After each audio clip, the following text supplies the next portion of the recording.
πώς φτάσαμε ως εδώ είναι μεγάλη κουβέντα. Φτάσαμε ως εδώ γιατί μας φέρατε κι εσείς εδώ. Οι θεατές από εκεί ψηλά. Δεν τελέσατε έγκλημα μόνον διαπράξεως που μας ψηφίσατε ως ανάξιους διαδόχους πανάξιων προγόνων, αλλά και διαπαραλήψεως. Μάλιστα, κύριε, διαπαραλήψεως. Διότι ανεχόσασταν όλα αυτά τα χρόνια, μην πω, ενθαρρύνατε κιόλας το βουλημικό σαράκι της εξουσίας να κατατρώει το τίμιο ξύλο της ίδιας σας της συνείδησης, της ίδιας σας της ψυχής. Η ηθική κρίση των λαών δεν παρουσιάστηκε μια νυχτή. Εννοείται πως όχι. Τα πάντα ξεκινούν από τις αξίες. Ο κόσμος άκουγε αξία και το μυαλό του πήγαινε σε χρηματιστήρια, σε ομόλογα, σε τζίρο, σε ισοτιμίες. Κανενός το μυαλό δεν πήγαινε στην ανθρώπινη τιμή. Πρωτοβατιέται καθημερινά στους δρόμους των πόλεων από την ανεργία, την απόγνωση, τη στέρηση της ελπίδας.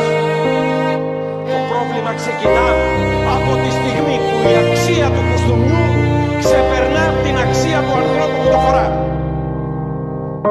Τι στέλνει λοιπόν? Αυτά τα παιδιά που βγαίνουν εκατοντάδες άνεργα από τις σχολές.